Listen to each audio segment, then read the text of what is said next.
అధ్యాయము 1వ వచనం అందరికి తెలిసినటువంటివే. నేను చదువుతాను, మీరు ఆలకించండి. నీవు దేవుని మందిరములకు పోగినప్పుడు నీ ప్రవక్తన జాగ్రత్తగా చూచుకొనము. దేవుని మందిరము ఈ ఒక దేవుని కృపాసంగమే కాదండి, మనం ఎక్కడికి వెళ్ళినా కూడా మన ప్రవక్తన జాగ్రత్తగా ఉంచుకోవాలి. అది మస్కెట్ లో అవనండి, ఇండియా దేశంలో అవనండి, ఎక్కడికి వెళ్ళినా సరే, ఏ మందిరానికి వెళ్ళినా సరే, మనం దేవుని యొక్క ఆలయానికి వెళ్తున్నప్పుడు మన ప్రవక్తన జాగ్రత్తగా ఉంచుకోవాలి. రెండవదిగా చూసుకున్నట్లయితే దేవుడు అంటున్నాడు, చూడండి అమ్మ, మత్తయి సువార్త 18వ అధ్యాయం 20వ వచనం చదవండి. మత్తయి సువార్త 18వ అధ్యాయము 20వ వచనం ద్వారా ఆయన మనతో మాట్లాడుతున్న మాట,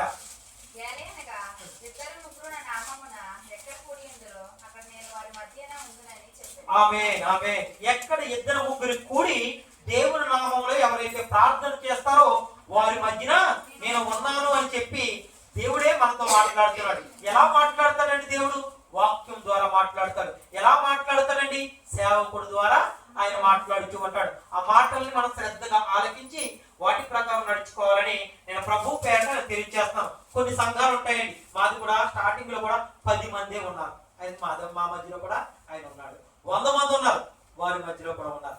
1000 మంది ఉన్నారు, వారి మధ్యలో కూడా దేవుడు ఖచ్చితంగా ఉంటాడు. అందుకే లేఖనాలు చాలా స్పష్టంగా మనతో చెప్తున్న మాట ఏంటంటే, ఏలయనగా ఇద్దరు ముగ్గురు నా నామములో ఎక్కడ కూడి ఉందిరో అక్కడ నేను వారి మధ్యలో ఉందినని చెప్పాను. దేవుడికి స్తోత్రం కలిగిన కాక. ఇంతమంది మనం కూడికి దేవుని యొక్క మాటలు వింటున్నాం, మన మధ్యలో ఆయన ఉన్నాడు. ఆయన ఉన్నాడని చెప్పి ఎవరైతే నమ్మి విశ్వసిస్తారో వారి జీవితంలో కార్యం చేస్తాడు. దేవుడికి స్తోత్రం కలిగిన కాక. చూద్దామండి, మలాకి రాసిన గ్రంథం 3వ అధ్యాయం 16వ వచనం చదవండి. మలాకి రాసిన గ్రంథము 3వ అధ్యాయము 16వ వచనం.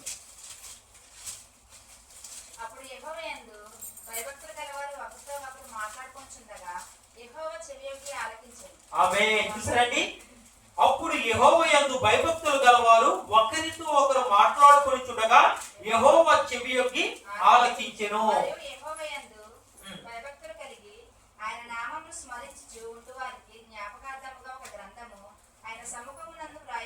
ఆమేన్ ఆమేన్. పరిశుద్ధ గ్రంథము లిఖించబడి ఉన్నది.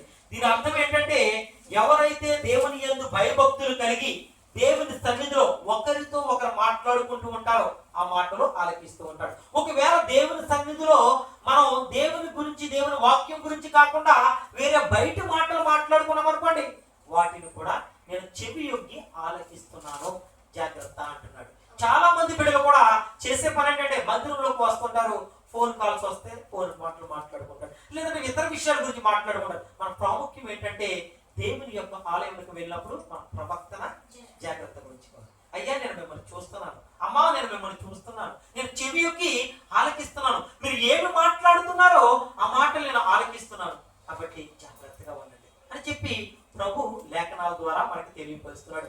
ఆయన ఏమైతే చెప్తున్నాడో ఆ మాటలు సేవకుడు నోటి ద్వారా మీకు వినిపిస్తూ ఉన్నాడు. ఆ మాటలు మనం విని మన బ్రతుకుని మార్చుకుని ఆ మాటల అనుసారంగా నడుచుకున్నట్లయితే అది నీకు మేలు అని చెప్పి లేఖనాల ద్వారా ఆయన మనతో తెలియపరుస్తున్నాడు. చెబుదమ్మా, చాలా మంది బిడ్డల్లో దేవుని యందు భక్తి ఉంటుంది కానీ ఎవరికి కూడా భయం ఉండలేదు. కానీ లేఖనాలు సెలవిస్తున్నాయి, భయభక్తులు కలిగి ఎవరైతే ఆయన సన్నిధికి వస్తారో వారిని నేను దీవిస్తాను, ఆశీర్దిస్తాను, హెచ్చిస్తాను అని చెప్పి వాక్యం ద్వారా ఆయన మాట్లాడుతున్నాడు. కాబట్టి మన మందిరానికి వెళ్ళేటప్పుడు మన ప్రవక్తన చాలా జాగ్రత్తగా ఉండాలి. అలాగే మందిరంలో మాట్లాడుకుంటున్నప్పుడు దేవుడు చెవి యొగ్గి నా మాటలు ఆలకిస్తున్నాడు. నేను ఏం మాట్లాడుతున్నాను? ఆయనకి ఇష్టమైన మాటలు మాట్లాడుతున్నానా, లేదంటే ఆయనకి ఆయాస్కరమైన మాటలు మాట్లాడుతున్నానా అని ఆయన మనం గ్రహించినట్లయితే ఎవరు కూడా మందిరంలో ఒక మాట కూడా మాట్లాడండి. వాళ్ళు మాట్లాడుకునే మాటలు ఎలా ఉంటాయంటే ఆత్మీయమైన మాటలు ఉంటాయి. వారు మాట్లాడుకునే మాటలు ఎలా ఉంటాయని మనం ఆలోచన చేసినట్లయితే ఈ పరిశుద్ధ గ్రంథంలో ఉన్న మాటలే మాట్లాడుకుంటారు. తెలియనటువంటి విషయాలు తెలుసుకోవడానికి ప్రయత్నిస్తూ ఉంటారు. కాబట్టి మన మాటలు ఎలా ఉండాలంటే చాలా జాగ్రత్తగా ఉండాలి. మన మందిరంలో ఏం మాట్లాడుతున్నాం, దేవుడు మన మధ్యన ఉన్నాడు, మన మాటలు ఆలకిస్తాడని చెప్పి ఒక భయం కలిగి ఉండాలి. అయ్యా, మీరు మందిరానికి వస్తున్నప్పుడు మీ ప్రవర్తన జాగ్రత్త ఉంచుకోండి, మీరు నా ఎంత భయభక్తులు కలిగి మందిరానికి రండి. అది చెప్తున్నాడండి, దైవ భయం కలిగి ఉండాలి, మనుషుల భయం కాదండి, దైవ భయం కలిగి ఉండాలి. ఆ దైవ భయమే ఈ పరిశుద్ధ గ్రంథము, అలాగే ఆ దైవ భయమే ఇక్కడ ఆలయంలో ఉంటుందని చెప్పి నేను ప్రభు పేరటని తెలియజేస్తాను. ఎందుకంటే చాలా మంది కూడా నిర్లక్ష్యంగా ఉంటారు. ఎక్కడ? మందిరం వెలుపల. లోపలికి వచ్చినప్పుడు దేవుని యొక్క భయం కలిగి ఉండాలి. ఆ భయము భక్తి కలిగి ఎవరైతే దేవుని వాక్యం వింటారో వారితో నేరుగా ఈ దినాన దేవుడే నాతో మాట్లాడాడే, దేవుడు సేవకుడి నోటి ద్వారా నాతో మాట్లాడాడే, నా బ్రతుకు మార్చుకోవాలి, నా స్థితి మార్చుకోవాలి, నాకు ఇటువంటి దీనస్థితిలోంచి నన్ను లేవనెత్తాడే అని చెప్పి జ్ఞాపకం చేసుకుంటూ ఉంటారండి. ఎలా చేసుకుంటారంటే మొదట వారి స్థితి కొద్దిగా ఉంటుందండి.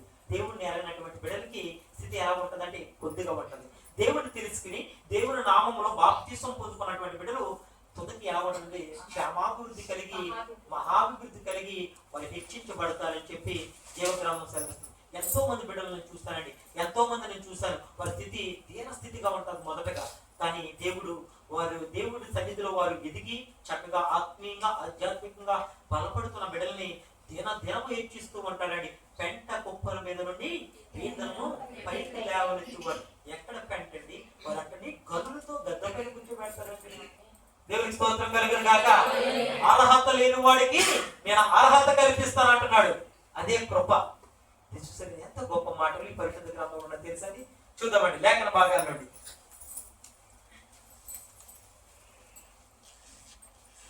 లేఖన భాగాల నుండి మనం చూసుకున్నట్లయితే యోబు గ్రంథము 8వ అధ్యాయం 7వ వచనం చదవండి అమ్మా. యోబు గ్రంథము 8వ అధ్యాయము 7వ వచనం.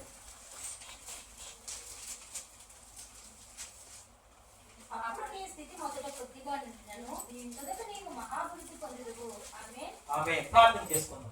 మహాపరిశుద్ధుడా, మహోన్నతుడా, మహాగణుడా, నీకు వందనాలు, నీకు స్తోత్రం తండ్రి. ప్రభా, నా స్థితి మొదట కొద్దిగానే ఉంది ప్రభా, కానీ నేను నిన్ను అంగీకరించిన తర్వాత నీ నామములో బాప్తిసం తీసుకున్న తర్వాత నా స్థితి చాలా క్షేమాభివృద్ధి కలగజేసి ఉన్నావు తండ్రి. దేవాని లేఖనాల ద్వారా మీరు నాతో మాట్లాడుతున్నారు, అందులో బట్టి నీకు స్తోత్రం తండ్రి. దేవా, మా స్థితి ఏదైతే పూర్వం మేము కలిగి ఉన్నామో ఆ స్థితిని మేము మర్చిపోకుండా దాన్ని జ్ఞాపకం చేసుకుని తండ్రి నీ వాక్యానుసారంగా నేను నడుచుకోవడానికి నీ కృప చూపించండి. మీరు మాకు సహాయం చేయండి తండ్రి. నీ కృపలో మమ్మల్ని వర్ధిల్ల చేయమని అడుగుతున్నాను తండ్రి. దేవా, మీరే మాకు తోడండి తండ్రి. ప్రభా, దేవా, బిడ్డలకి తండ్రి ప్రభా నేను వాక్యం విత్తుతుండగా తండ్రి ఆ వాక్యం బిడ్డలందరూ హృదయంలో ఫలించి ఫలాభివృద్ధి చెందడానికి నీ కృప చూపించండి. మీరే సహాయం చేయమని అడుగుతున్నాను తండ్రి. నీ చిత్తము తండ్రి బిడ్డల జీవితంలో జరిగించమని మా ప్రభు మా రక్షకుడైన యేసుక్రీస్తు వారి శ్రేష్టమైన నామం పేరట అడిగి వేడుకుంటున్నాం తండ్రి. ఆమేన్, ఆమేన్. యోబు గ్రంథం 8వ అధ్యాయం 7వ వచనం ద్వారా ఆయన మాట్లాడుతున్న మాట ఏంటంటే, అప్పుడు నీ స్థితి మొదటి కొద్దిగా నుండినను తుదకు నువ్వు మహాభివృద్ధి పొందుదువు. దేవునికి స్తోత్రం కలిగిన దాక. మనం స్టార్టింగ్ లో ఎవరైనా సరే మన స్థితి ఎలా ఉంటదండి? కొద్దిగానే ఉంటది. నేనైతే ఇండియా దేశంలో ఉన్నప్పుడు నా యథార్థమైన సాక్ష్యం, నేను కంపెనీలో పనిచేసేవాడినండి. అప్పుడు నాకు శాలరీ 10,000 రూపాయలు వచ్చేయండి. 5,000 నుంచి 10,000 రూపాయలు వచ్చింది. అది నా స్థితి. దాని దేవుడితో నేను ఒక తీర్మానం తీసుకున్నాను. ప్రభువా, నేను నీ తట్టు తిరుగుదాం అనుకుంటున్నాను. నేను బాప్తిసం తీసుకొని నీ నామాన్ని ప్రకటించాలనుకుంటున్నాను. ప్రభువా, నాకు ఒక సహాయం చేయండి. నేను కూడా అందరూ కూడా విదేశాలకు వెళ్ళి చక్కగా ఉద్యోగాలు చేసుకుంటున్నాడు, నాకు కూడా ఒక అవకాశం ఈ ప్రభువా అని చెప్పి నేను దేవుని నామంలో ప్రార్థన చేసి ఉన్నాను. నేను వెట్టి వైపు కూడా, లోకంలో ఉన్న వేటి వైపు కూడా నేను చూడను, వాటికి సాగిలపడను, వాటి వైపుకి నేను వెళ్ళను. బ్రతుకుడ క్రీస్తు అయితే చావు అయితే లాభమే అని చెప్పి నేను ప్రార్థన చేస్తున్నాను. నాతో పాటు ఎంతో మంది కూడా ప్రయత్నాలు చేశారు ఎక్కడికి, గల్ఫ్ దేశానికి రావడానికి. మేము ఉచితంగా ₹1 కూడా కట్టకుండా చక్కటి ఉద్యోగానికి సెలెక్ట్ అవి మేము మస్కెట్ దేశానికి వచ్చినాం. ఈ రోజుకి 14 సంవత్సరములు నేను ఆన్ డ్యూటీ చేస్తూ ఉన్నాను. దేవునికి స్తోత్రం కలుగును గాక. డ్యూటీ చేస్తూ కూడా నేను దేవుని గణపరుస్తున్నాను. దీనంతటికి గల కారణం ఏంటంటే ఆయనతో ఒక తీర్మానం తీసుకున్నాను. ప్రభువా, ఇంకా లోకంతో నేను తిరగను, లోకంలో ఉన్న మనుషులతో నాకు సంబంధం లేదు, లోకాన్ని జయించినా నీవే నాకు కావాలి అని తీర్మానం తీసుకున్నాను. ఆయన నామంలో, తండ్రి యొక్కయు కుమారుని యొక్కయు పరిశుద్ధాత్మ నామములో నేను దేవుని సొంత రక్షకుడుగా నేను అంగీకరించి ఉన్నాను. ఎక్కడ 10,000 రూపాయల శాలరీ అండి, ఎక్కడ ₹1,00,000 శాలరీ అండి. దేవునికి స్తోత్రం కలుగును గాక. అంతగా నన్ను మహాభివృద్ధి చేసి ఉన్నాడు దేవుడు. ఎంత కృప చూపించున్నాడు చూసారండి. కాబట్టి అందరి జీవితంలో కూడా దేవుడి కార్యం చేస్తాడు. చేయట్లేదంటే దానికి కారణం మనలో ఏదో ఒక లోపం ఉంటుంది. ఆ లోపాన్ని ఎక్కడ సరి చేసుకోవాలో తెలుసండి? పరిశుద్ధ స్థలములో, అనగా దేవుని యొక్క మందిరములో. అయ్యా, నాది లోపం ఉంది, దాన్ని నీ సన్నిధిలో నేను ఒప్పుకుంటున్నాను, ఇక మీదట దాని జోలికి నేను వెళ్ళను అని చెప్పి విడిచిపెట్టాలి. ఎవరైతే తప్పును ఒప్పుకొని విడిచిపెడతారో వారంటని కనికరము పొందుతారు. నేను మాట్లాడుతున్న మాట కాదండి, సామెతల గ్రంథకర్త ద్వారా, సొలొమోను భక్తుడి ద్వారా పరిశుద్ధ గ్రంథం మనతో మాట్లాడుతుంది. తప్పుని ఒప్పుకొని విడిచిపెట్టాలి. విడిచిపెట్టకుండా దాన్నే కావాలి, అందులో సంతోషం ఉంది, అందులో ఆనందం ఉందని చెప్పి మనం వెళ్ళినట్లయితే మన స్థితి ఎలా ఉంటదంటే ఎక్కడ వేసిన గొంగలి అక్కడే అలాగే ఉంటూ ఉంటాం. మనం వెచ్చించాలి, ఆశీర్వదించబడాలి, మనం దీవించబడాలి అన్నట్లయితే గనక దేవుని తట్టు తిరగాలి. దేవుడు ఏమంటున్నాడండి? ఈ విధంగా ఉండండి, ఈ విధంగా ఉండకండి. ఇలా ఉన్నట్లయితే నీకు ఆశీర్వాదకరము, ఇలా ఉన్నట్లయితే అది నీకు దీవెనకరం అని చెప్తున్నాడు. కానీ రెండు కూడా మన దగ్గర పెట్టి ఉన్నాడండి. ఏంటంటే మీరు ఆశీర్వదించబడాలి, దీవించబడాలి అన్నట్లయితే గనక మీరు నా తట్టు తిరగండి, మీరు నా వైపు చూడండి, నా నామంలో మీరు బాప్తిసం తీసుకున్నట్లయితే మీ పట్ల గొప్ప కార్యం చేస్తున్నాడు. మీరు బాప్తిసం లేకుండా మీరు ఎన్ని కార్యములు చేసినా కూడా మీరు నా వారు కాదు, మీరు నా రాజ్యంలో చేరటానికి అర్హురాలు కాదు. చాలా స్పష్టంగా ఉందండి. ఎన్నాళ్ళు బ్రతుకుతామండి? మహాలేదంటే బ్రతికిది 60 సంవత్సరాలు 70 సంవత్సరాలు, అది కూడా ఎన్నాళ్ళు జీవిస్తామో కూడా కీర్తనకారుడి ద్వారా ఆయన మాట్లాడుతున్న మాట ఏంటంటే నువ్వు నీ ఆయుష్కాలము 60 సంవత్సరములు 70 సంవత్సరములు, అధిక బలమున్న ఎడల 80 సంవత్సరాలు, అంటే 70-80 ఇయర్స్ కంటే ఎక్కువ బ్రతకమండి. ఒకవేళ బ్రతికిన దుఃఖము, ఆయాసం, రకరకాల బలహీనతలు, షుగర్ వ్యాధి, లేదంటే కీళ్ళ నొప్పులు, లేదంటే హార్ట్ అటాక్, చాలా బలహీనతలు అంటే బిడ్డలు ఎంతో మందికి నేను ప్రార్థన చేస్తున్నాను. కానీ బ్రతుకున్నంత కాలం కూడా దేవుని వైపు చూస్తూ దేవుని కొరకు మనం జీవించినట్లయితే అలా ఆయుష్ అంటే పెరుగుతూ ఉంటుందండి. దేవునికి స్తోత్రం కలిగిన కాక. ఆయుష్ని పెంచేది మరి ఎవరండి? ఈ లోకంలో ఉన్న డాక్టర్ల, మందుల కాదు, మన పరమ వైద్యుడు, మన ప్రభువైన యేసుక్రీస్తు వారు. నేనే అంటుంటాడు. మిమ్మల్ని స్వస్థపరచువాడిని నేనే, మిమ్మల్ని నిత్య జీవానికి నడిపించేది నేనే, గొర్రెలకు మంచి కాపరిని నేనే. ఎంత గొప్ప దేవుడు! మందని కాసుకునేది కాపరి. నేను మంచి కాపరి. ఆ మంచి కాపరి ఏం చేయాలి తెలుసని? ఆ గొర్రెల కొరకు ప్రాణం పెట్టేశాడు. దేవునికి స్తోత్రం కలిగింది. ఎవరు పెడతారండి ప్రాణం? కానీ ఆ మంచి కాపరి నా గొర్రెలు బాగుండాలి, అవి మంచిగా ఉండాలి, ఈ లోకంలో ఎటువంటి ఇబ్బందులు వారికి కలగకూడదని చెప్పేసి ప్రాణం పెట్టేదండి. లోకంలో ఉన్న వారు చాలా మంది చెప్తారు, అమ్మ నువ్వు అంటే నాకు చాలా ఇష్టము, అయ్యా నువ్వు అంటే నాకు చాలా ఇష్టం అని చెప్పి చాలా మంది చెప్తుంటారు ఈ లోకంలో ఉన్నటువంటి వారు. అయితే నా కోసం నువ్వు ప్రాణం పెట్టగలుగుతావా, నా కోసం ఇది చేస్తావా అంటే ఎవరైనా చేయగలుగుతారండి? ఎంత ప్రేమ చూపించినా సరే మీరు ఆ మాట అన్న వెంటనే అక్కడి నుంచి వారు తప్పిపోతూ ఉంటుంటారు, అక్కడి నుంచి వారు దొరుకుతూ ఉంటారు. కానీ దేవుడు అంటున్నాడు, అయ్యో నా కొరకు, మనందరి కొరకు ప్రాణం పెట్టేసేయండి.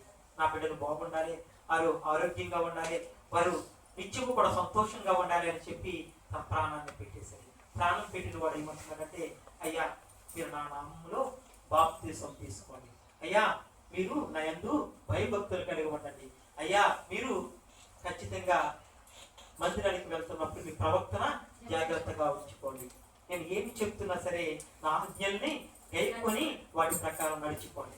నేను చెప్తున్న చిన్న చిన్న విషయాలే చేయలేకపోతున్నాం, నిర్లక్ష్యం చేస్తున్నాం. ఒకసారి ఆలోచించండి మీ సహోదరుడా, మనం వాటిలో ఎంత మాత్రం కూడా నిర్లక్ష్యం చేసేవారిగా ఉండకూడదు. నిర్లక్ష్యం చేస్తున్నామంటే దేవుని దగ్గర నుంచి ఆశీర్వాదం మనకు దూరం అవుతుంది. కాబట్టి ఎవ్వరం కూడా నిర్లక్ష్యం చేసేవారిగా ఉండడానికి వెళ్ళలేదు. చదవండి అమ్మ లేఖన భాగాలు, అద్భుతమైన మాటలు. యోబు గ్రంథం 42వ అధ్యాయం 10వ వచనం.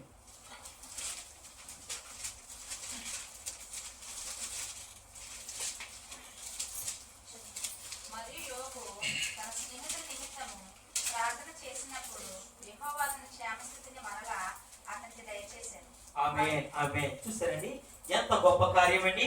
మరియు యోబు తన స్నేహితుల నిమిత్తము ప్రార్థన చేసినప్పుడు యెహోవా అతని క్షేమస్థితిని మరలా అతనికి దయచేసెను.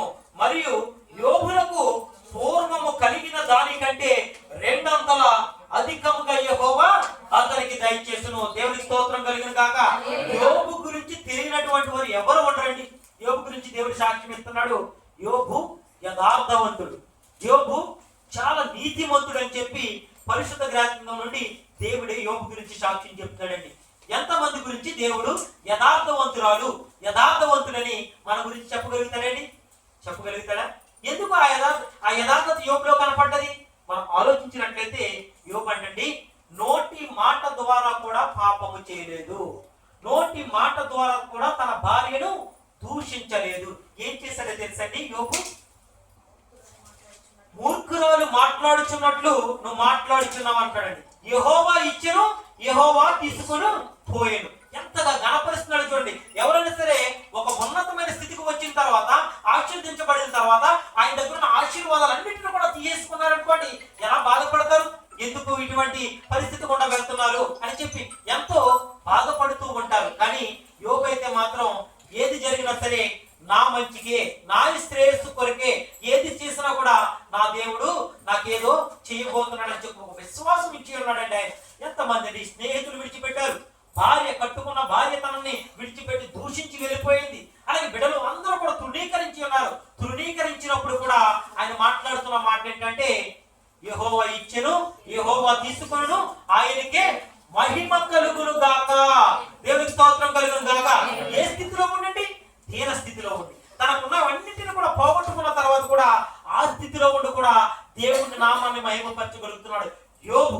ఎందుకంటే యోబుకి సైతానికి మధ్యన ఒక డిస్కషన్ వచ్చింది. ఏంటంటే యోబుకి అన్ని ఉన్నాయి కాబట్టి నిన్ను స్తుతిస్తున్నాడు, ఆయన దగ్గర ఉన్నాయి అన్ని కూడా తీసేసుకో, అప్పుడు నిన్ను స్తుతిస్తాడో లేదని చెప్పి అన్నప్పుడు దేవుడు అంటున్నాడు, యోబు దగ్గర ఉన్న సమస్తము కూడా నేను తీసుకుంటాను. ఎందుకంటే యోబు గురించి సాక్ష్యం ఇచ్చేస్తాడని సాతాను కూడా చెప్పి ఉన్నాడు. యోబు యథార్థవంతుడు, నీతిమంతుడు అని చెప్పాడు. అవునా, అతను ఎంత యథార్థవంతుడో చూస్తాను నేను. అతని దగ్గర ఉన్నాయన్నీ కూడా, ఆయన దగ్గర ఆస్తి ఉంది, అంతస్తు ఉంది, ఐశ్వర్యం ఉంది, పేరు ఉంది, ప్రఖ్యాతం ఉంది, బిడ్డలు ఉన్నారు, ఇవన్నీ ఉన్నాయి కాబట్టి అతను నేను స్తుతిస్తున్నాడు. వీటన్నిటిని కూడా నువ్వు తీసేసుకో, ఆయన నిన్ను స్తుతిస్తాడా లేదా అప్పుడు చెప్పు నాతో అన్నప్పుడు ఆయన చెప్పే మాట ఏంటంటే, నీకు ఒక అధికారం ఇస్తున్నాను. సాతానికి చెప్తాడండి, నీకు ఒక అధికారం ఇస్తున్నాను, అతని దగ్గర ఏమైతే ఇచ్చి ఉన్నానో వాటన్నిటిని కూడా తీసివేసుకుంటాను, కానీ తన ప్రాణానికి ఎటువంటి హాని కూడా తలపెట్టకూడదని చెప్పి దేవుడు ఆ సాతానుతో చెప్తాడండి. అప్పుడు జరిగిన సంఘటన ఏంటంటే, యోబు గ్రంథంలో ఉంటే చాలా అమూల్యమైన మాటలు.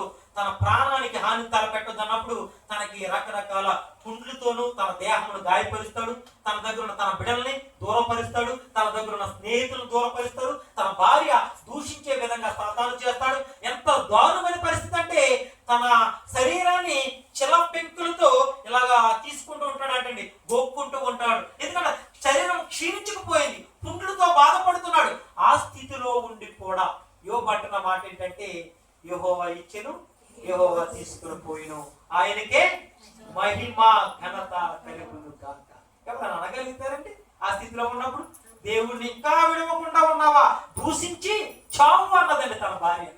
అప్పుడు కూడా అంటాడు మూర్ఖురాలు మాట్లాడినట్లు నువ్వు మాట్లాడు. నువ్వు మూర్ఖురాలు అనలేదు సుమా, నువ్వు మూర్ఖురాలు మాట్లాడుతున్నట్లు మాట్లాడవద్దు. ఒకప్పుడు దేవుడు ఇచ్చి ఉన్నాడే, దాన్ని బట్టి మనం సంతోషించి ఉన్నాము. ఇప్పుడు దేవుడు మన దగ్గర నుంచి కలిగిందంతా కూడా తీసివేసుకున్నాడు, దాన్ని బట్టి కూడా మనం దేవుడినే స్తుతించాలి. ఎందుకంటే దేవుడు మళ్ళీ తిరిగి ఇవ్వటానికి ఆయన నిజ దేవుడు, సత్యవంతుడు, యథార్థవంతుడు, నమ్మకస్తుడు. దేవుడికి స్తోత్రం కలుగును గాక. అటువంటి దేవుడు తన జీవితంలో ఏం చేశాడంటే, 42వ అధ్యాయంలో చదవమ్మా వచనం చదివింది. ఆయన జీవితంలో కలిగిన గొప్ప మేలు ఇది. 42వ అధ్యాయం 10వ వచనం. మరియు యోబు తన స్నేహితుల నిమిత్తము ప్రార్థన చేసినప్పుడు యెహోవా అతని క్షేమస్థితిని మరలా దయచేసెను. మరియు యోబు నాకు పూర్వము కలిగిన దానికంటే రెండంతలు అధికముగా యెహోవా అతనికి దయచేసెను. ఆమేన్. చూసారండి, యోబు తన స్నేహితుల నిమిత్తం ఏ స్థితిలో ఉండి ప్రార్థన చేశాడో తెలుసండి. స్నేహితులు విడిచిపెట్టి వెళ్ళిపోయారు, భార్య విడిచిపెట్టి వెళ్ళిపోయింది, కుటుంబస్తులు అందరూ కూడా దూరం అయిపోయారు. ఆ స్థితిలో కూడా దేవుడికి ప్రార్థన చేస్తాడండి. ఎంత గొప్ప మనసండి, ఎంత అద్భుత ఆశ్చర్యకార్యం అండి ఇది. ఆ స్థితిలో ఉండి ఎవరైనా ప్రార్థన చేయగలుగుతారా? ఒక నెల జీతం ఇవ్వకపోతేనే యజమానులు మనం దూషిస్తూ ఉంటాం. కానీ తనకు కలిగినది అంతా కూడా తీసివేసుకున్నప్పుడు కూడా తన స్నేహితులు తన నుండి దూరం అయిపోయారు. అయినప్పుడు కూడా తన స్నేహితుల నిమిత్తం ఏం చేస్తున్నాడో తెలుసండి, ఆయన ప్రార్థన చేస్తున్నాడు. దేవునికి స్తోత్రం కలుగును గాక. అప్పుడు తన స్నేహితుల నిమిత్తము ప్రార్థన చేసినప్పుడు యెహోవా తన క్షేమ స్థితిని మరలా అతనికి దయచేసెను. చూసారండి, ఎవరైనా నిస్సహాయ స్థితిలో ఉంటే వారిని చూసి మనం ఏం చేయాలో తెలుసండి, వారి కొరకు ప్రార్థన చేయాలి. అయ్యో పాపం ఆ స్థితిలో ఉన్న సహోదరే, అయ్యో పాపం ఆ స్థితిలో ఉన్న సహోదరుడే అని చెప్పి జాలి కలిగి, కనికరము కలిగి వారి కొరకు మనం ఏం చేయాలో తెలుసండి, ప్రార్థించాలి. ఎందుకంటే యోబు భక్తుడి ద్వారా మనకు ఒక పాఠం నేర్పిస్తున్నాడు. ఏమంటున్నాడంటే, తన నుంచి అందరూ కూడా దూరం అయిపోయినా సరే, తన స్నేహితులు విడిచిపెట్టినా సరే, ఆ స్నేహితుల నిమిత్తము ఆయన ఎంత జాలి కలిగి ప్రార్థిస్తున్నాడంటే, నిజంగా ప్రభువా నన్ను విడిచిపెట్టి వెళ్ళిపోయారు, అయినా సరే వారిని ఎంత మాత్రం కూడా హాని తలపెట్టద్దు, వారికి చక్కటి ఆరోగ్యాన్ని ఇవ్వండి, వారిని జాగ్రత్తగా చూసుకోమని చెప్పి వారు మేలు కోరి ప్రార్థన చేస్తున్నాడు. యోబు నిస్సహాయ స్థితిలో ఉండి ఆ నిస్సహాయ స్థితిలో తన యథార్థతను చూశాడండి. అతని యథార్థతను చూసి దేవుడు ఏ విధంగా ఆశీర్వదించాడు తెలుసండి? మరలా యెహోవా అతనికి క్షేమస్థితిని మరలా అతనికి దయచేసును. అంటే ఇంతకు ముందు ఏ స్థితిలో ఉన్నాడో, మొదటగా అధికమైన స్థితిలో ఉన్నాడు, ఆ అధిక స్థితి మళ్ళీ అతను కూడా క్షేమాభివృద్ధి కలగజేసి దాని అంతటిని కూడా ఇచ్చి ఉన్నాడు. ఇంతకు ముందు ఒక వంతే ఉంది, ఇప్పుడు 2 అంతలు ఆశీర్వదించి ఉన్నాడు. దేవునికి స్తోత్రం కలుగును గాక. ఎంత గొప్ప దేవుడు అండి! పూర్వము కలిగిన దానికంటే 2 అంతలు అధికముగా యెహోవా అతనికి దయచేసును. దేవునికి స్తోత్రం కలుగును గాక. పూర్వం ఉన్న దానికంటే ఇంకా ఎక్కువగా ఆశీర్వదించి ఉన్నాడండి. ఎంత గొప్ప దేవుడండి! అటువంటి ఆశీర్వాదము దేవుని కృపా సంఘంలో వాక్యం వింటున్న ప్రతి ఒక్క కుమారుడు కుమార్తె పొందుకుని ఉండాలి. దేవునికి స్తోత్రం కలుగును గాక. ఎందుకంటే దేవుడు మన దీన స్థితిని చూసి మనం ఆశీర్వదించే దేవుడు. మనం ఏ స్థితిలో ఉన్నామో ఆ స్థితిని మాత్రం ఎవ్వరు కూడా మర్చిపోకూడదండి. మనం ఏ స్థితిలో మస్కెట్ దేశాలకు వచ్చి ఉన్నామో, ఏ స్థితిలో మనము ఉద్యోగం చేస్తున్నాము, ఏ స్థితిలో దేవుడు మనం ఆశీర్వదించి ఉన్నాడు, ఆ స్థితిని ఎంత మాత్రం కూడా మనం మర్చిపోవడానికి ఏం లేదు. ఎందుకంటే మన పూర్వపు స్థితిని కూడా దేవుడు జ్ఞాపకం చేసుకునేవాడండి. తనకున్న పూర్వపు స్థితిని యెహోవా జ్ఞాపకం చేసుకుని ఉన్నాడు. 2 అంతల ఆశీర్వాదం ఇచ్చి ఉన్నాడండి. ఎంత గొప్ప దేవుడండి! యోబు జీవితంలో చేసిన కార్యమే ఇక్కడ కూర్చున్న వారి జీవితంలో కూడా తప్పకుండా దేవుడు నెరవేరుస్తుంది. ఎందుకంటే యోబు ఆరాధిస్తున్న దేవుడినే, యోబు ప్రార్థిస్తున్న దేవుడినే, యోబు కలిగి ఉన్న దేవుడినే మనము కూడా కలిగి ఉన్నాము. దేవునికి స్తోత్రం కలుగును గాక. ఆయన అలా కలిగి ఉన్న తర్వాత ఆయన పొందుకున్న మేలు గురించి తెలియపరుస్తున్నాడండి. ఎంత గొప్ప దేవుడండి! ఆయన మళ్ళీ క్షమాభివృద్ధి కలిగి చేస్తున్నాడు యోబు జీవితంలో. ఎలా ఇదంతా జరుగుతుంది అని మనం ఆలోచన చేసినట్లయితే, యోబు తన యథార్థతను బట్టి తను ఆశీర్వదించబడ్డాడు. యోబు ఎలా యథార్థంగా ఉన్నాడో మనము కూడా అదే విధంగా యథార్థంగా ఉండాలి, నీతిగా ఉండాలి, నిజాయితీగా ఉండాలి, రోషము కలిగిన దేవుని కొరకు మనం జీవించే వారిగా ఉండాలి. అలా ఉంటున్నామా మనం? ఒకసారి పరీక్షించుకోవలసిందిగా నేను ప్రభు పేట మీ అందరికీ తెలియపరుస్తున్నాను. చాలా అమూల్యమైన మాటలు ఉన్నాయండి. 2వ కొరింథీయులకు రాసిన పత్రిక 6వ అధ్యాయము 1 నుండి 10 వచనాలు ఉన్నాయండి. చాలా శ్రేష్టమైన మాటలు. సంఘంలో మనం ఎలా ఉండాలో, అలాగే సంఘంలో ఉంటున్న బిడ్డలు ఎలా ఉండాలో, సంఘ కాపరి ఎలా ఉండాలో అమూల్యమైన మాటలు. ఎవరైతే చదువుతారో స్పష్టంగా క్లారిటీగా చదవండమ్మా. 2వ కొరింథీయులు 6:1 నుంచి 10 వచనాలు. కాగా మేము ఆయనతోటి పరివారమై మీరు పొందిన దేవుని కృపను వ్యర్థం చేసుకొనవద్దని మిమ్మల్ని వేడుకొనుచున్నాను. అనుకూల సమయమందు నీ మొరను ఆలకించితిని, రక్షణ దినమందు నిన్ను ఆదుకొంటిని అని ఆయన నాకు చెప్పుచున్నాడు కదా. ఇదిగో ఇప్పుడే మిక్కిలి అనుకూలమైన సమయము, ఇదిగో ఇదే రక్షణ దినము. మా పరిచర్య నిందింపబడకుండా నిమిత్తము ఏ విషయంలోనైనాను అభ్యంతరమేమీ కలుగజేయక, శ్రమల యందును, ఇబ్బందుల యందును, ఇరుకుల యందును, దెబ్బల యందును, చెరసాలలోను, అల్లర్లలోను, ప్రయాసములలోను, జాగరములలోను, ఉపవాసములలోను మిగుల ఓర్పు గల వారమై పవిత్రతతోను, జ్ఞానముతోను, దీర్ఘశాంతముతోను, దయతోను, పరిశుద్ధాత్మ వలన నిష్కపటమైన ప్రేమతోను, సత్యవాక్యము చెప్పుట వలనను, దేవుని బలము వలనను, కుడి ఎడమల నీతి ఆయుధములు కలిగి, గణతాగణతల వలనను, సుకీర్తి దుష్కీర్తుల వలనను దేవుని పరిచారకులమై ఉండి అన్ని స్థితులలో మమ్మును మేమే మెప్పించుకొనుచున్నాము. మేము మోసగాళ్ళమై ఉండినట్లు సత్యవంతులము, తెలియబడని వారమై ఉండినట్లు బాగుగా తెలియబడిన వారము, చనిపోచున్న వారమైనట్లు ఉండి ఇదిగో బ్రతుకుచున్న వారము, శిక్షింపబడిన వారమైనట్లుండి చంపబడిన వారము, దుఃఖపడిన వారమైనట్లుండి ఎల్లప్పుడూ సంతోషించు వారము, దరిద్రులమైనట్లుండి అనేకులకు ఐశ్వర్యము కలిగించు వారము, ఏమీ లేని వారమై ఉన్నట్లుండి సమస్తమును కలిగిన వారము. ఆమేన్, ఆమేన్, ఆమేన్. ఇందులో మన అర్థం ఏంటంటే, అపోస్తుల కార్యములు 2వ కొరింథీయులకు రాసిన పత్రిక 6వ అధ్యాయము 1 నుండి 10 వచనాల్లో ఉన్న అమూల్యమైన సత్యం ఏంటంటే, అపోస్తులైన పౌలు కొరింథీ సంఘానికి ఉత్తరం రాస్తూ కొన్ని మాటలు చెప్తున్నాడు. అయ్యా, మీరు ఎలా ఉండాలి, ఎలా ఉండకూడదు, ఎలా ఉంటే మీరు ఆశీర్వదించబడతారు, సంఘంలో సేవకులు ఎలా ఉండాలి, పరిచర్య చేస్తున్న వారు పరిచర్యకులు ఎలా ఉండాలి, మీరు సంఘంలో మీరు ఏమి కలిగి ఉండాలి అనేటువంటి విషయాలు చెప్తూ ఆయన అంటున్న మాట ఏంటంటే, కాగా 1వ వచనంలో 6:1 కాగా మేము ఆయన తోడి పనివారమై మీరు పొందిన దేవుని కృపను వ్యర్థము చేసుకోవద్దని మిమ్మల్ని వేడుకొంటున్నాం. అవునండి, మన దేవుని సన్నిధిలో ఉంటున్న బిడ్డలు, రక్షణ పొందినటువంటి బిడ్డలు, ఆయనతో ఉంటున్న బిడ్డలు ఆయన కృపను ఎంత మాత్రం కూడా వ్యర్థం చేసుకోకూడదు. ఎందుకంటే దేవుని కలిగి ఉన్నాం కదండి.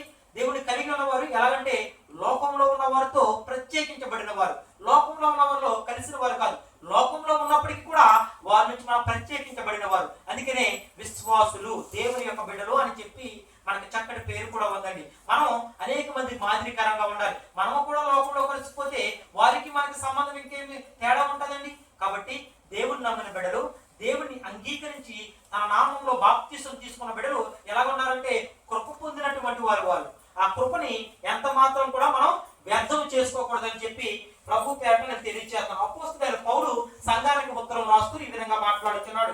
ఇదే చూసుకున్నట్లయితే 2వ వచనంలో ఈ విధంగా మాట్లాడుతున్నాడు, అనుకూల సమయమందు నీ మొర ఆలకించితిని, రక్షణ దినమందు నిన్ను ఆదుకొంటిని అని ఆయన చెప్పుచున్నాడు కదా. అవునండి, అనుకూల సమయంలో మనం ఆదుకునే దేవుడు. ఎవరు లేరని చెప్పి ఏ విషయంలో కూడా బాధపడడానికి వీలు లేదు. ఎందుకంటే సమస్త టైంలో కూడా దేవునికి మనం విన్నపించినప్పుడు ఖచ్చితంగా ఆయన ఆదుకునే దేవుడై ఉన్నాడు. కాబట్టి ఆదుకునే దేవుడిని మనం కలిగి ఉండాలని నేను ప్రభు పేరట మీకు తెలియపరుస్తూ ఉన్నాను. ఇంకా చూసుకున్నట్లయితే రక్షణ దినమందు నిన్ను ఆదుకుంటున్నానని చెప్పేసి అంటున్నాడు. ఇంకా చూసుకున్నట్లయితే 3వ వచనంలో ఏమంటాడంటే, ఇదిగో ఇప్పుడే మిక్కిలి అనుకూల సమయము, ఇదే రక్షణ దినము. అవునండి, ఇదే రక్షణ దినం అండి. చాలా మంది బిడ్డలు మారు మనసు పొందుకోనటువంటి వారు అనేక మంది ఉంటూ ఉంటారు. కానీ దేవుడు అంటున్నాడు, వాక్యం ద్వారా మనతో మాట్లాడుతున్న మాట ఏంటంటే ఇదే రక్షణ దినము. ఇప్పుడే మీరు బాప్తిసం తీసుకునే దినం.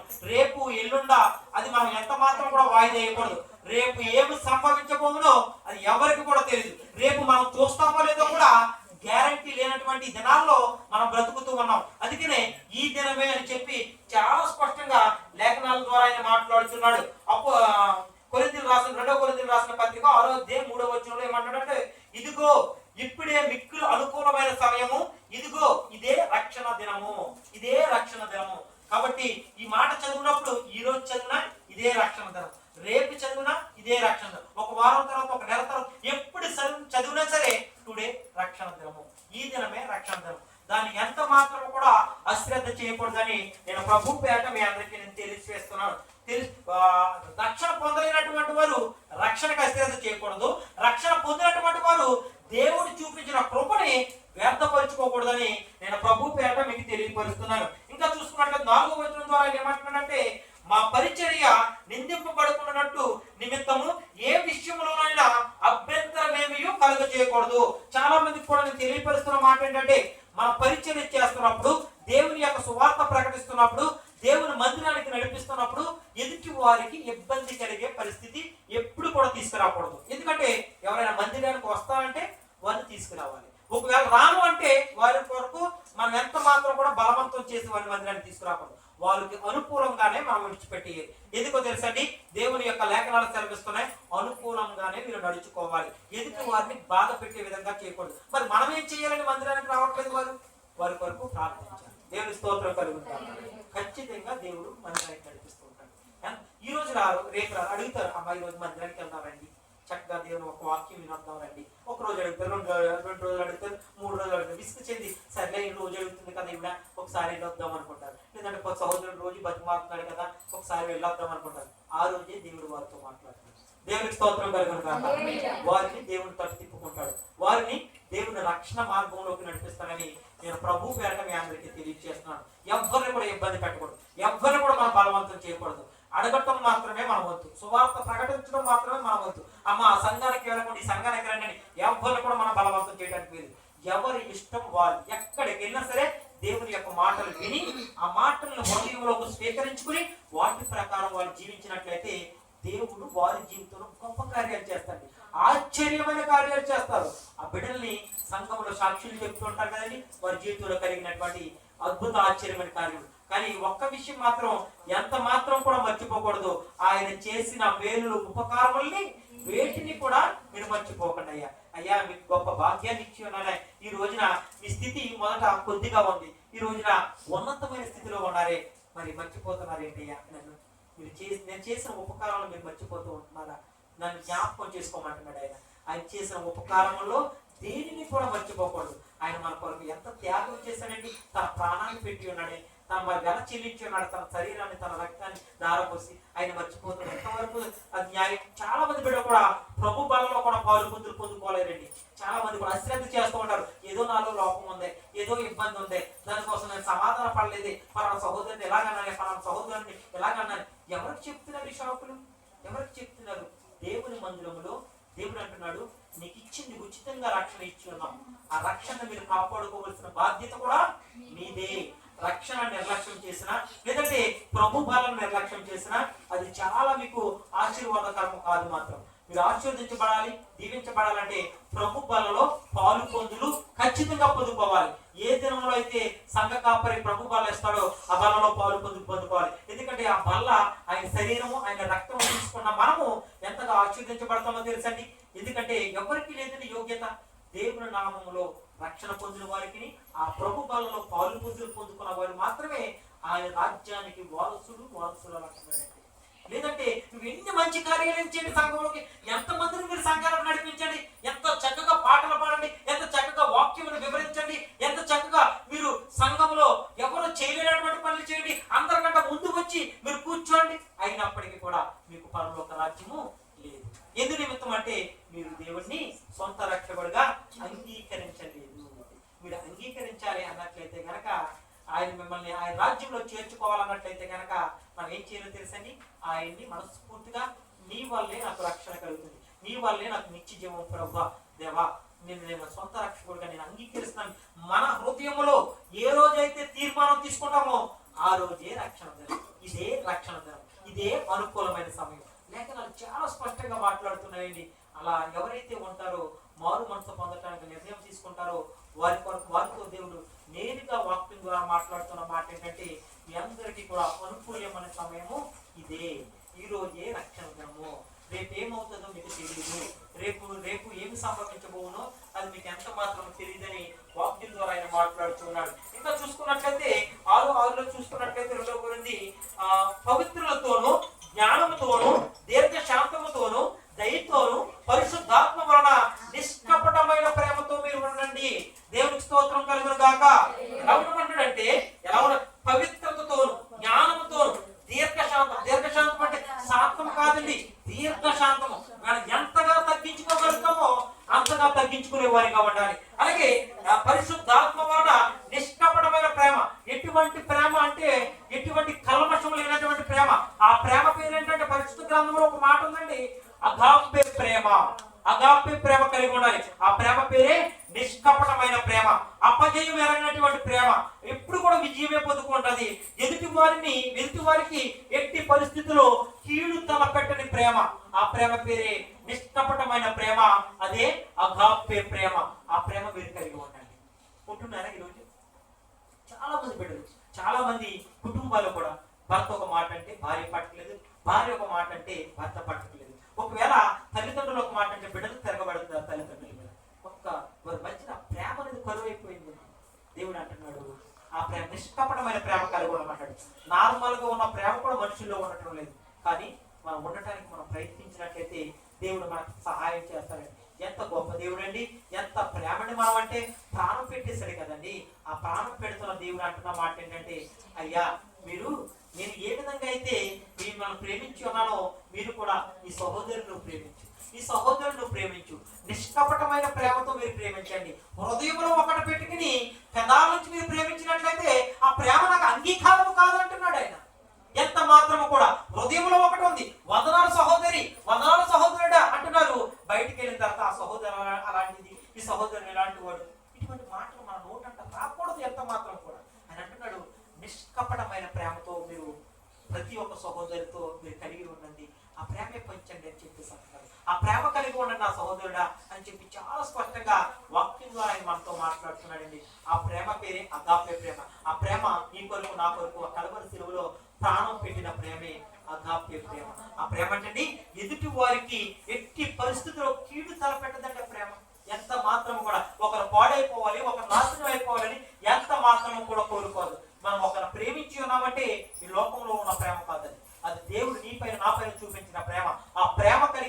ప్రేమించినట్లయితే వారు ఎప్పుడు కూడా దేవుని కలిగి ఉంటారని చెప్పి నేను ప్రభు పేట మీ అందరికీ నేను తెలియపరుస్తూ ఉన్నాను. ఇంకా చూసుకున్నట్లయితే లేఖనాలు సెలవిస్తున్నాయండి 7వ వచనంలో, సత్యమునకు చెప్పుట వలనను దేవుని బలము వలనను కుడి ఎడములకు నీతియు ఆయుధములు కలిగి ఉండండి.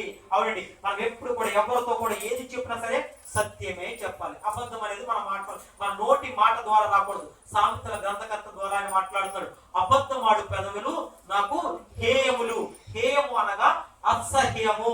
దేవుడికి అసహ్యం అంటండి. ఎన్ని అబద్ధాలు ఆడుతూ ఉంటారండి. అయ్యా మందిరానికి వచ్చేస్తున్నా అంటారు కానీ రారు వాళ్ళు. మళ్ళీ ఇంకొక మాట అంటారు, వస్తామంటారు రారు. లేదంటే ఎవరితోనే సరే ఇది ఒక విషయమే కదా, అన్ని విషయాల్లో కూడా మనం అబద్ధాలు ఆడుతూ ఉంటుంటాం. కానీ వారితో దేవుడు వాక్యం ద్వారా మాట్లాడుతున్నాడు, ఒకవేళ మీరు అబద్ధం ఆడుతున్నట్లయితే అది నాకు అసహ్యం, అది మాట తీరు మీరు మార్చుకోండి, ఇక మీదటైనా సరే ఆ విధంగా మీరు ఉండకండి. అలా ఉన్నట్లయితే నా దగ్గర నుంచి మీరు ఆశీర్వాదాలు పొందుకోలేదని చెప్పి నేరుగా సూటిగా స్పష్టంగా ఆయన మాట్లాడటం. ఎవరు అవునంటే అవును, కాదంటే కాదు, నేను చేస్తానంటే చేస్తాను, చేయనంటే చేయను, వస్తానంటే వస్తాను, రానంటే రాను, ఖచ్చితంగా చెప్పాలండి. మన ప్రభు అంటున్నాడు, మీరు సత్యమును మాత్రమే ప్రకటించండి, మీరు సత్యమును మాత్రమే మాట్లాడండి, వేరే విషయాలు మాట్లాడటానికి మీరు లేదు. ఎందుకంటే అలా మాట్లాడినట్లయితే ఆ మాట నాకు అసహ్యము అంటున్నాడు, అది నాకు ఇష్టము కాదు. నా బిడ్డలుగా, నా కుమారుడిగా, నా కుమార్తెగా మీరు ఉండాలి అన్నట్లయితే మీరు మీ నోటంట వచ్చే మాటలు ఎలా ఉండాలంటే సత్యమైన మాటలే ఉండాలి. సత్యవర్తనులు దేవునికి ఇష్టలు అంటున్నాడండి. సత్యం పలికేవారంటే దేవునికి చాలా ఇష్టం అండి. మనమందరం కూడా సత్యము పలికేవారిగా ఉండాలి, దేవునికి ఇష్టలుగా ఉండాలి, దేవునికి దగ్గరగా ఉండాలని నేను ప్రభు పేరట మీ అందరికీ కూడా నేను తెలియపరుస్తున్నాను. వారంటండి ఘనత చదవండి, 8వ వచనం చదువుతండి. రెండో కొరింథీయుల దుష్కీర్తుల వలనను దేవుని పరిచారకులమయ్యుండి అన్ని స్థితులలో మమ్మల్ని మేమే మెప్పించుకొనుచున్నాము. ఆమేన్. ఆమేన్. ఆమేన్. ఘనత ఘనహీనతలో భూషణములో చూపుకు మేము వంచకులమైనట్లు యథార్థవంతులమే. అవునండి, చాలా మంది కూడా ఘనపరచబడతారు కానీ చాలా చూడటానికి ఏంటంటే వారు ఘనహీనులా కష్టపడుతూ ఉంటారు. కానీ లేఖనాలు సెలవిస్తున్నారు, ఘనహీనులు ఎవరైతే ఉన్నారో వారు నేను ఘనపరిచే దేవుడిని అయి ఉన్నాను. కానీ మీరు ఓడిపోతున్నట్టే ఉంటారు కానీ నీతివంతులు, యథార్థవంతులు వారి వెనకాల ఎప్పుడు కూడా గెలుపు అనేది ఉంటది. ఆ గెలిపించేది ఎవరంటే మన ప్రభు అయిన యేసుక్రీస్తు. ఆయన సత్యవంతుడు. ఎవరు నీతివంతులో, ఎవరు యథార్థవంతులో నాకు తెలుసయ్యా. మీరు నోటి మాటతో అబద్ధం ఆడినంత మాత్రాన మీరు ఓడిపోలేరు, మీ పక్షాన విజయం మీకు పడదు. కానీ మొదట్లో మాత్రం ఎవరంటే అబద్ధం ఆడుతున్న వారే, ఎవరైతే అన్యాయం చేస్తున్నటువంటి వారే ఖచ్చితంగా విజయం పొందుకుంటున్నట్టు కనపడుతూ ఉంటారు. కానీ విజయం మాత్రం వారు పొందుకోరండి. యథార్థంగా ఎవరైతే ఉంటారో, ఎవరైతే నీతిగా ఉంటారో, ఎవరైతే నిజాయితీగా ఉంటారో వారిదే విజయము, వారే ఘనత పొందుకుంటారని చెప్పి లేఖనాల ద్వారా ఆయన మనతో మాట్లాడుతున్నారు. కాబట్టి మన అన్ని విషయాల్లో కూడా ఎలా ఉండాలంటే నీతిగా ఉండాలి, నిజాయితీగా ఉండాలి, యథార్థంగా ఉండాలి. అలా ఉన్నట్లయితే దేవునికి వారు ఇష్టలు అని చెప్పి పరిశుద్ధ గ్రంథం నుండి ఆయన మాట్లాడుతూ ఉన్నాడండి. చూద్దామండి, 9వ వచనం చదువుతాలి. మేము మోసగాండ్రమై ఉండినట్లుండి సత్యవంతులము, తెలియబడిన వారమైనట్లుండి బాగుగా తెలియబడిన వారము, చనిపోవచ్చున్న వారమైనట్లుండి ఇదిగో బ్రతుకుచున్న వారము, శిక్షింపబడిన వారమైనట్లుండి చంపబడిన వారము. ఆమేన్. ఆమేన్. చూసారండి, మేము మోసగాండ్రమై ఉండినట్లు సత్యవంతులము అంటే దీని అర్థం ఏంటంటే మనం మోసం పోతూ ఉంటాం. చాలా మంది కూడా మోసం కలిగి ఉంటారు. చాలా మంది ఎంతో మంది మోసాలు చేస్తూ ఉంటారు కానీ వారికి తెలుసండి నేను చేస్తుంది మోసము, అన్యాయం అని చెప్పి. కానీ అది ఎప్పుడైతే మనం ఎదుటి వారిని మోసం చేస్తున్నామో, ఎదుటి వారికి ఇబ్బంది కలిగిస్తున్నామో అది మనం హృదయంలో కలిగి ఉన్నట్లయితే కనుక ఖచ్చితంగా ఒక దినాన్ని మనం బలపరుస్తూ ఉంటాడు దేవుడు. కానీ ఎంత మాత్రం కూడా ఒకరిని మోసం చేసే వారిగా మీరు ఉండటానికి వీల్లేదు. అలాగే సత్యవంతులు తెలియబడని వారిపై ఉండినట్లు అంటే చాలా విషయాలు నాకు తెలియదు అంటారు. ఎందుకు తెలియదండి? దేవుడు అంటున్నాడు జ్ఞానం కొదవైనట్లయితే ఆ జ్ఞానం నేను ఇస్తాను అంటున్నాను. మనం తెలివితేటలు కలిగినటువంటి వారు, ఎందుకంటే తన పోలిక చొప్పున, తన స్వరూపం చొప్పున తనే మనల్ని అందరినీ కూడా సృష్టించుకుని ఉన్నాడు. కాబట్టి తను చక్కటి దేవుడి కంటే కొద్దిగా తక్కువ అని చెప్పేసి ఒక లేఖన భాగం ఉంటుందండి. ఎందుకంటే అంత తక్కువగా చేసి ఉన్నాడు. ఇంకా అన్ని విషయాల్లో కూడా ఇవి లోకంలో ఉన్న అన్నిటిపైన కూడా నువ్వు వేలుబడి చెయ్యి అని చెప్పేసి అంటున్నాడు. కాబట్టి మనం చాలా జ్ఞానవంతులము, చాలా తెలివైనటువంటి వారు. తెలివి తక్కువ వారు, నేను పాటలు పాడటం రాదు, నాకు వాక్యం చదవడం రాదు, సంఘంలో నిలబడి సాక్ష్యం చెప్పడం రాదు అని చెప్పి మీరు మాట్లాడుతూ ఉన్నారంటే మీరు ఆ జ్ఞానవంతులు మీరు కలిగి లేరు. ఆ తెలివైనటువంటి వారు దేవుడిని మీరు కలిగి లేరు. మీరు ఆయన కలిగి ఉన్నట్లయితే మనం ఖచ్చితంగా మనం నిలబడి ఆయన గురించి నామాన్ని ప్రకటించగలుగుతూ ఉంటాం. ఎందుకంటే జ్ఞానాన్ని ఇచ్చి ఉన్నాడు. అయ్యో నాకు జ్ఞానం లేదని మీరు అడిగినట్లయితే, మీకు జ్ఞానం పొందమైనట్లయితే నన్ను అడగండి, ఆ జ్ఞానాన్ని మీకు ఇస్తూ ఉంటాను. మీకు అనారోగ్యంగా ఉన్నట్లయితే నాకు చెప్పుకోండి, మీకు అనారోగ్యం ఉందని మీకు స్వస్థపరుస్తాను. ఎంత స్పష్టంగా ఉంటుందో తెలుసండి. ఒక కుమారుడు తండ్రితో ఏ విధంగా మాట్లాడుతాడు ఆ విధంగా మనం మాట్లాడచ్చు. ఒక కుమార్తె తల్లితో ఏ విధంగా మాట్లాడుతూ ఆ విధంగా మాట్లాడచ్చు. ప్రార్థన అనగా దేవునితో మనం నేరుగా మాట్లాడటమే. దావీదు ఎంత చక్కగా ప్రార్థన చేసి తెలుసండి. దావీదుని పరిశుద్ధ గ్రంథం ద్వారా దేవుడు మనకు దావీదు ద్వారా మాట్లాడుతున్న మాట ఏంటంటే, దావీదు అంటే దేవుడికి హృదయానుసారుడు. అంటే దేవుడికి చాలా దగ్గరగా ఉన్నాడండి. అంటే దావీదు హృదయంలో ఏది ఉన్నా కూడా దాచుకునేవాడు కాదండి, దేవుడితో చెప్పేసుకునేవాడు. నేను ఇది చేశాను ప్రభా, నువ్వు నన్ను ఇలాగా ఆశీర్వదించావు ప్రభా, ఇది నాకు సమస్య ప్రభా, ప్రతిదీ కూడా చెప్పుకునేవాడండి. అందుకనే దేవుడు దావీదు గురించి సాక్ష్యం ఇస్తున్నాడు. దావీదు నా దృష్టిలో హృదయానుసారుడు, నా ఎదుట హృదయానుసారుడు. గొప్ప సాక్ష్యం అండి. చూస్తారండి, యోబు గురించి మాట్లాడుతున్నాడు దేవుడు యథార్థవంతుడు, దావీదు గురించి మాట్లాడుతున్నాడు హృదయానుసారుడు. మనమందరం కూడా దేవునికి దగ్గరగా ఉన్నట్లయితే దేవుడు మన గురించి కూడా ఒక ఖచ్చితంగా మాట్లాడతాడు. ఆ సహోదరి చాలా నీతిమంతురాలు, ఆ సహోదరుడు చాలా నీతిమంతుడు, యథార్థవంతులు వారు. ఎదుటి వారికి హాని తలపెట్టేవారు కాదు, ఎదుటి వారిని మోసం చేసేటి వారు కాదు, ఎదుటి వారిని గాయపరిచేవారు కాదు అని చెప్పి మన గురించి దేవుడు సాక్ష్యం చెప్తూ ఉంటాడండి. భూమి మీద ఒక ఆత్మ రక్షించబడ్డదనుకో పరలోకం అంతా కూడా ఎంతో సంతోషిస్తూ ఉంటుందంటండి. ఎందుకంటే లోకం చాలా భయంకరమైనది. ఆ లోకంలో మనం జీవిస్తున్నాం.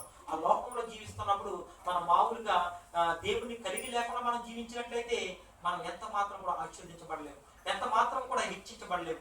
దేవుని కలిగి మనం జీవించినట్లయితే లోకంలో ఉన్నటువంటి వాడు, లోకాన్ని జయించిన వాడు చాలా గొప్పవాడు అండి. లోకంలో ఉన్నవాడి కంటే లోకాన్ని జయించిన వాడు గొప్పవాడు. ఆయనే మన ప్రభు అయిన యేసుక్రీస్తు వారు. ఆయన్ని మనం కలిగి ఉన్నట్లయితే లోకంలో ఉన్నవేమి కూడా మనల్ని టచ్ కూడా చేయలేవండి. ఏమి కూడా ఎన్ని ఇబ్బందులు, ఆటంకాలు, ఇరుకులు, సమస్యలు ఏమి వచ్చినా సరే మీరు భయపడకండి, నేను మీకు తోడుగా ఉన్నాను అంటున్నాడు. ఎంత గొప్ప దేవుడు అండి. విపత్తులు వస్తాయి, మరణాపాయ స్థితి వస్తుంది, రాదనండి. దేవుడు నమ్ముకున్న బిడ్డలకి అనేకమైన శ్రమలు, కష్టాలు, ఇబ్బందులు, ఇరుకులు రావని నేను చెప్పను. కానీ మీరు దేవుని కలిగి ఉన్నట్లయితే వాటి నుంచి నేను తప్పించడానికి నేను సమర్థుడు అంటున్నాడు. దేవుడికి స్తోత్రం కలుగును గాక.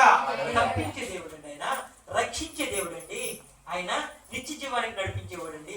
మనం ఆపదలో ఉంటే ఎవరు రక్షిస్తారండి? ఏ రాయి తగలకుండా నా దేవదూతలను మీకు కావలి ఉంచుతున్నాను, మీ మార్గం అంతట్లో కూడా నా దూతలను కావలి ఉంచుతున్నాను, మీరు అటు ఇటు తొట్టిల్లిపోకుండా నా దూతలు కాపాడుతున్నాయి అంటున్నాడండి. ఎంత గొప్ప దేవుడు అండి. అందుకని మీ అందరికీ నేను తెలియపరుస్తున్న మాట ఏంటంటే, ఎక్కడికి వెళ్ళినా సరే ఇంటిలో నుంచి బయటకు వెళ్ళినప్పుడు దేవుని నామంలో ప్రార్థన చేసుకుని బయటకు వెళ్ళండి, దేవుని యొక్క సహాయం తీసుకుని బయటకు వెళ్ళండి. ఒక సహోదరు నాకు చెప్పిందండి, కారులో బయలుదేరి మందిరానికి వస్తుందట, తన అరుబాబు ఆవిడ కలిసి మధ్యలో వచ్చిన తర్వాత కారు యాక్సిడెంట్ అవ్వని వెంటనే ఇలా రౌండ్ తిరిగిపోయిందంటండి. అతనేమో అల్లా అన్నారు, ఈవిడేమో జీసస్ అన్నది, ఏసయ్యా అని అడిగింది. కానీ దేవుని యొక్క మహాకృప వల్ల కారు అయితే ఫ్రంట్ పార్ట్ అంతా తుక్కు అయిపోయింది. కానీ తనైతే మాత్రం చెప్తున్న సాక్ష్యం, నేను మా హరిబాబు సజీవ లెక్కలో ఉన్నాను. ఎందుకంటే ఆవిడ దేవుని ఎరిగినటువంటి బిడ్డ, అతను దేవుని ఎరిగినటువంటి బిడ్డ అయినప్పటికీ కూడా ఈ ఇవి ద్వారా అతను రక్షించబడ్డాడు. ఒక్కరుంటే సరిపోతుంది, మొత్తం అందరు కూడా మార్పు వస్తూ ఉంటుంది. ఒక బస్సులో ఒక సహోదరు ఉందనుకోండి, ప్రమాదం ఆవిడ బట్టి వీళ్ళందరూ కూడా సేఫ్టీగా ఉంటారు. ఆవిడే సాక్షి. ఎంత గొప్ప సాక్షి ఉంది. ఆవిడ ఏమి కలిగి ఉన్నది? దేవుని కలిగి ఉన్నది. ఆవిడ ఎక్కడికి వెళ్తుంది? దేవుని మందిరానికి. గొప్ప సాక్షి. వస్తాయి ప్రమాదాలు రావనను, దాని నుంచి తప్పించడానికి ఆయన సమర్థుడు, ఆయన గొప్ప దేవుడు. అందుకని రక్షణని ఎంత మాత్రమో నిర్లక్ష్యం చేయకూడదు. నేను అదే చెప్తూ ఉంటాను, పదే నేను చెప్పే మాట ఏంటంటే, అమ్మా మీరు మారు మనసుని ఎంత మాత్రం నిర్లక్ష్యం చేయదు. ఎందుకంటే ఆ మారు మనసు చాలా అమూల్యమైన మాటలు చదవండి.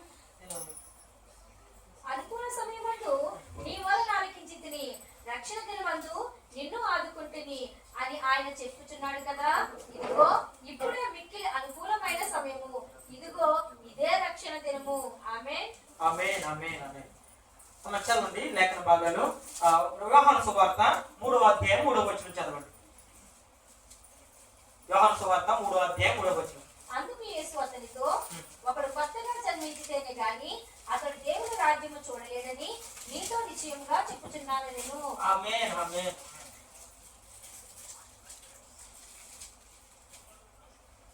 లేఖన భాగాలు చాలా స్పష్టంగా మనతో మాట్లాడుతున్నాయండి. యోహాను సువార్త 3వ అధ్యాయం 3వ వచనం ద్వారా మాట్లాడుతున్న మాట ఏంటంటే, అందుకు యేసు అతనితో, ఒకడు కొత్తగా జన్మించితేనే కానీ దేవుని రాజ్యమును చూడలేడని నీతో నిశ్చయముగా చెప్తున్నాను. 4వ వచనం చదువు. అందుకు నికోదేము, ముసలివాడేలాగా జన్మింపగలడు? రెండవ మారు తల్లి గర్భమందు ప్రవేశించి జన్మింపగలడా అని ఆయనను అడగగా, యేసు ఇట్లనెను, ఒకడు నీటి మూలముగాను ఆత్మ మూలముగాను జన్మించితేనే గాని దేవుని రాజ్యములో ప్రవేశింపలేడని నీతో నిశ్చయముగా చెప్పుచున్నాను. ఆమేన్, ఆమేన్. చాలా స్పష్టంగా ఉన్నాయండి. మనం దేవుని రాజ్యంలోనికి మనం వెళ్ళాలన్నట్లయితే, యేసుక్రీస్తు సొంత రక్షకుడిగా అంగీకరించినట్లయితేనే మనం దేవుని రాజ్యంలోకి వెళ్తాం. లేదంటే ఎంత మాత్రం కూడా వెళ్ళలేరు. ఎన్ని చేసినా కూడా, ఎంత ప్రయాసపడినా కూడా మనం దేవుని రాజ్యంలోకి వెళ్ళలేము. పరిశుద్ధ గ్రంథం చాలా స్పష్టంగా చెప్తుందండి. యోహాను సువార్త 3వ అధ్యాయం 3వ వచనంలో, అందుకు యేసు, ఎవరు మాట్లాడుతున్నారు తెలుసండి? అందుకు యేసు అతనితో, ఒకడు కొత్తగా జన్మించితేనే కానీ అతను దేవుని రాజ్యమును చూడలేడని నీతో నిశ్చయముగా చెప్పుచున్నాను నేను. స్పష్టంగా చెప్తున్నాడండి. కొత్తగా జన్మించడం అంటే ఏంటండి? మన ప్రార్థన జీవితము సమాధి చేయబడాలి. ఎక్కడ సమాధి చేయబడాలండి? 5వ వచనంలో చూస్తున్నాడు. 5వ వచనం ఈ విధంగా సెలవిస్తుందండి. యేసు ఇట్లనెను, ఒకడు నీటి మూలముగా గాని ఆత్మ మూలముగాను జన్మించితేనే కానీ దేవుని రాజ్యంలో ప్రవేశింపలేడని నీతో నిశ్చయముగా చెప్తున్నాను. దేవుని స్తోత్రం కలుగును గాక. నీటి మూలముగా అంటే వారు ఒప్పుకుంటారు తన పాపములు. ఇక మీదట ప్రభువా, ఇంతవరకు నేను ఎలా జీవించి ఉన్నానో అది ఆ జీవితాన్ని ఇక మీదట ఆ జీవితం జీవించకుండా నేను నూతనమైన జీవితాన్ని జీవించాలని ఒక నిర్ణయం తీసుకుంటున్నాను. ప్రభువా, నీవే సొంత రక్షకుడు, నీ ద్వారానే నాకు నిత్య జీవము, నేను మనస్ఫూర్తిగా నేను అంగీకరించి నేను బాప్తిసం తీసుకుంటున్నాను ప్రభువా అని వారు ఎప్పుడైతే అంగీకరిస్తారో, యేసు క్రీస్తు వారి నామంలో ఎలాగిస్తారంటే బాప్తిసం, తండ్రి యొక్క కుమారు యొక్క పరిశుద్ధాత్మ నామంలో బాప్తిసం ఇచ్చినప్పుడు వారిని నీటిలో ఉంచి, నీటి మూలముగాను ఆత్మ మూలముగాను జన్మించితేనే గాని వారు దేవుని రాజ్యంలో ప్రవేశింపలేడని నీతో నిశ్చయముగా చెప్తున్నాను. అవునండి, నీటిలో ఉంచినప్పుడు వారి పాపములన్నీ కూడా ఆ రోజున సమాధి చేయబడతాయి. ఇక నుంచి నూతనమైన ఆ బిడ్డ నూతనముగా దేవునిలో జన్మించింది. ఆ రోజు నుంచే నీ జన్మదినంలో కౌంటింగ్ అవుతూ ఉంటాయి.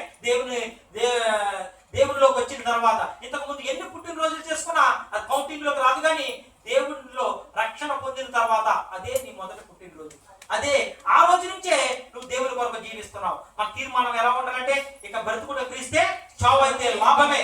మన తుది శ్వాస వరకు కూడా దేవుని కొరకే జీవించాలి. దేవుని నామాన్ని మహిమపరిచే వారిగా ఉండాలి. దేవుని నామానికి ఎంత మాత్రము కూడా ఆయాస్కరంగా జీవించడానికి వీల్లేదని నేను ప్రభు పేరట మీ అందరికీ తెలియపరుస్తున్నాను. చాలా స్పష్టంగా లేఖనాలు సెలవిస్తున్నాను. యేసు ఇట్లనెను, ఒకడు నీటి మూలముగాను ఆత్మ మూలముగాను జన్మించితేనే గాని దేవుని రాజ్యంలో ప్రవేశించలేడని నీతో నిశ్చయముగా చెప్తున్నాను. దేవుడే మాట్లాడుతున్నాడండి. మీరు నా రాజ్యంలో చేరాలి అన్నట్లయితే కనుక నీటి మూలంగాను ఆత్మ మూలంగాను మీరు జన్మించాలి. అప్పుడే మీరు నా రాజ్యంలో వారసురాలుగా ఉంటారని దేవుని లేఖనాలు సెలవిస్తున్నాయి. ఎంత గొప్ప దేవుడు అండి! అటువంటి దేవుణ్ణి మనమందరం కూడా కలిగి ఉండాలి. ఎందుకంటే ఆయన అంటే నిత్యము నిలిచేదే ఆయన ప్రేమ. ఎంత గొప్ప ప్రేమ అండి! అలాగే నిలకడగా ఉండేదే ఆయన మాట. నిత్యము కూడా నిలిచి ఉండేది ఆయన ప్రేమ. నిలకడగా ఉండేది, ఎప్పుడు కూడా స్థిరంగా ఉండేది ఆయన వాక్యం. ఆయన వాక్యాన్ని మనం కలిగి ఉండాలండి. విన్న మాటలు ఏదో చెప్తున్నారు, విన్నా వెళ్ళిపోయామన్నట్లయితే ఎంత మాత్రం కూడా ఉపయోగకరం కాదు. విన్న మాటలు మన హృదయంలోకి పెట్టుకుని వాటిని నెమరు వేసుకుంటూ ఉండాలి, జ్ఞాపకం చేసుకుంటూ ఉన్నట్లయితే కనుక దేవుడు గొప్ప కార్యాలు చేస్తారు మన పట్ల. కాబట్టి అటువంటి దేవుని మనం కలిగి ఉన్న మనం అందరం కూడా దేవుని తండ్రిలో మన ప్రవర్తన కరెక్ట్గా ఉండాలి. దేవుడు నన్ను చూస్తున్నాడని చెప్పి ఎంత మాత్రం కూడా మర్చిపోకుండా ఉండాలని నేను ప్రభు పేట తెలియజేస్తాను. ఎక్కడ ఇద్దరు ముగ్గురు కూర్చుని మాట్లాడుకుంటారు, మాటలు పెట్టాడంటే మనం బయటకు వెళ్ళిపోయినా సరే వేరే వేరే విషయాలు మాట్లాడుకుంటే ఆ మాటలు కూడా నేను పెట్టానంటున్నాడు. కాబట్టి ఎలా ఉండాలంటే దేవుని చిత్తానుసారంగా దేవుని గురించే మాట్లాడుకోవాలి. ఎదుటి వారి గురించి ఎంత మాత్రం ఆని తలపెట్టే మాటలు మనం మాట్లాడుకోకూడదు. అలా మాట్లాడుకున్నట్లయితే దేవుడు వాటిని స్వీకరించడు. అబద్ధం అలా ఆడకూడదని చెప్తున్నాడు. అయ్యా మీరు మీరు పరలోక రాజ్యానికి వెళ్ళాలంటే, నా రాజ్యంలో మీరు చేరాలంటే కనుక నీటి మూలంగాను ఆత్మ మూలంగాను కానీ ఇంకెవరు కూడా మీరు చేరలేరు. అలా ఎవరైతే జన్మిస్తారో వారు మాత్రమే నా రాజ్యంలోకి వస్తారు అని చాలా స్పష్టంగా లేఖనాల ద్వారా తెలియపరుస్తున్నాడు. అందుకనే నేను దేవుని కృపా సంఘానికి ఇచ్చేసిన బిడ్డలందరికీ కూడా నేను మనస్ఫూర్తిగా నేను తెలియజేస్తున్న మాట ఏంటంటే, మన మొదట మన స్థితి ఏంటి, మస్కెట్కి వచ్చినప్పుడు మన స్థితి ఏంటి, ఎలాంటి స్థితిలో వచ్చి ఉన్నాం, ఏ స్థితిలో వచ్చి ఉన్నాం, ఆ స్థితిని మనం జ్ఞాపకం చేసుకోవాలి. ఇప్పుడు ఏ విధంగా ఆశీర్వదించబడ్డాం, క్షమాభివృద్ధి కలిగింది, ఆ స్థితి నుంచి దేవుడు అంచెలుగా మనకి హెచ్చించి ఉన్నాడు. మరి హెచ్చిస్తున్న దేవుడికి మనం ఏ విధంగా ఆయన ఎదుటి ఉండాలండి, ఎంతగా కృతజ్ఞత కలిగి ఉండాలి, ఎంతగా మనం తగ్గించుకుని ఉండాలి, ఎంతగా ఆయన నామంలో బాప్తిసం తీసుకుని మనం బలపడాలండి. ఏం చేస్తున్నారు సరే ఆలోచించండి. మనల్ని మనం ప్రశ్నించుకుందాం. ఎవరూ చెప్పడం కాదు, ఈ జీవ గ్రంథంలో ఉన్న మాటలే ఒక దీన సేవకుడు చెప్తూ ఉంటారు. హృదయ మార్పిడి కలిగిన వారు మాత్రమే నా రాజ్యానికి వారసురాలు. హృదయ మార్పిడి కలగలేదు అనుకోండి, మేము ఎన్ని చెప్పినా సరే ఈ చెవు నుంచి చెప్తారా, చెవు నుంచి వెళ్ళిపోతూ ఉంటారు. అలా ఉండటం వల్ల మనకి ఎంత మాత్రం కూడా ఆశీర్వాదం కాదు. దేవుడు కోరుకున్నది ఏంటంటే మీరందరూ కూడా ఆయన రాజ్యంలో వారసులుగా ఉండాలి, ఎత్తబడే గుంపులో ఉండాలని చెప్పి దేవుడు కోరుకుంటున్నాడు. విడవబడే గుంపులో ఉండటానికి వీలేదు. రేపు ఏం జరుగుతుంది ఎవరికి కూడా తెలియదమ్మా. చూడండి, చర్చికి బయలుదేరిన సహోదరి యాక్సిడెంట్ అవుతుంది. ఏంటి, ఇంటికాడ చెప్పింది చర్చికి వెళ్తున్నాను, మధ్యలో అలా జరిగింది. దేవుడు అట్లా ఆ బిడ్డని కాపాడి ఉన్నాడు. ఈ రోజున ఆ బిడ్డ సాక్షి బిడ్డగా మన మధ్యలో ఉన్నాడు. దేవునికి స్తోత్రం కలిగిన కాక. దేవుడు చేసే కార్యం ఎలా ఉంటుందో తెలుసండి, ఆశ్చర్యమైన కార్యం. అటువంటి కార్యములు చేసే దేవుడిని కలిగి ఉన్న మనందరం కూడా ధన్యులమని నేను ప్రభు పేట మీ అందరికీ తెలియజేస్తూ దేవుడి కొద్ది మాటలు దీవించి ఆశీర్వదించిన కాక. చెప్పబడిన వాక్యం నిమిత్తము మన మధ్యలో ఉన్న